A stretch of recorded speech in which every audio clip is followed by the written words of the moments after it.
What's going on, my good people? Mike Hidalgo here with another FCP Euro tech tip.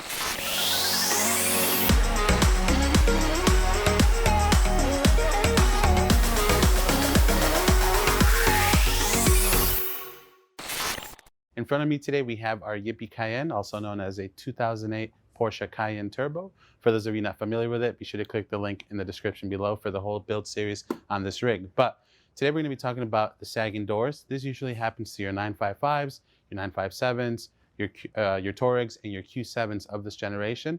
And what I'm referring to is the action of the door kind of hanging down as you open it. So if you can see this up close, our body lines aren't very even to start with. When the door opens, it instantly sags down. So if you were to just gently close it, you can hear how it hits the striker. You can also see how much the door is hanging down from the top of the frame here. It should be pretty flush with it, so it's actually using the striker to level itself back up. So over time, the hinges kind of wear, the pins on them kind of get a little loose, and in worst case scenarios, like what happened to this Cayenne, the lower trim actually breaks off, which we'll show you in a minute, just from the door kind of clipping it and dragging it out so many times. So we're gonna get the door open. We're gonna be using this floor jack to support our door, and we'll show you how to install the door shims to solve this door sagging issue. All right, my good people, for this DIY, we have a couple of things that we're gonna be using, including a floor jack. I have a small piece of wood wrapped in some shop towel just so it doesn't damage the bottom of our door. Then in my hands, I have a 3/8 drive ratchet and an M8 triple square bit. You can use a 1/4 inch as well if you have a smaller bit size for that. The kit includes 3 different size shims. You have one thicker one and then 2 smaller, thinner ones.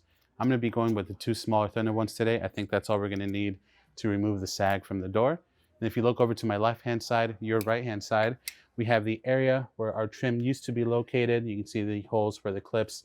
That got ripped off from the door continuously dragging on it as it opened up. So hopefully we can repair that as well. But for now, let's go ahead and dive into the hinge. We'll be using the floor jack and manipulating that up and down to give us some space. Pretty straightforward. Starting with the top M8, we're simply gonna back this one out about a 1/4 inch or so, just enough to give us some room to slide those shims in and out. The top of the shim is open, so you can just kind of hook it into place. You don't have to pull the bolts all the way out. What you can do ahead of time, if you're concerned with the spacing, is mark the hinge area, mark around the bolt with a marker. This is pretty greasy on this Cayenne, so I'm just actually going to use the old grease marks to show me where the hardware was. The bottom one we're going to remove all the way out.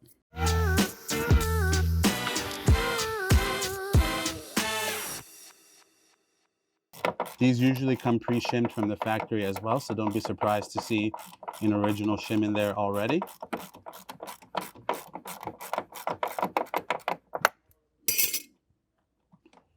All right, now I'm going to just jack up the door a little bit to kind of create some spacing between the hinge and the door itself.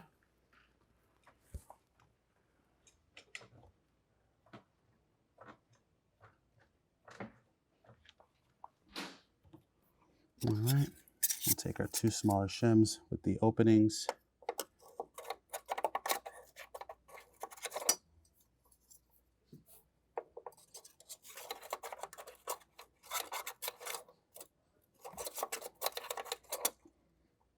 Now we'll try to get this bottom one hand started. All right, now I'm gonna go ahead and lower the door back down just a hair to kind of undo the slack that I created. Now we'll take our M8, take a peek in there, make sure our hardware kind of lines up with where it used to be based on the marks that are left behind.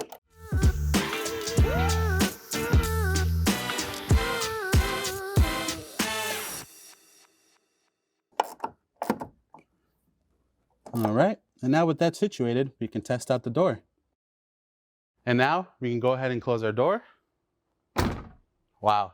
Not only is it not hitting the striker anymore, but our body line is matching up here beautifully on the trim.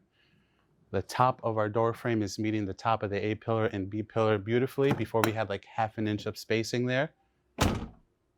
Also, another thing to keep in mind is the spacing around the front door and rear door down this body line, or B pillar, if you will. You want to make sure that's still even. And you want to make sure that up front, the fender line between the door and the front fender is also still even. You can always go back and loosen those two M8s to adjust it. But overall, that's going to conclude this tech tip for today, my good people. So if you like it, please be sure to give it a thumbs up. If you have any questions or comments on what we did today, leave them in the comment box below. And if you like this tech tip and you want to see more like them, please consider subscribing. We make new ones all the time. As always, thank you so much for watching. We'll catch you in the next one.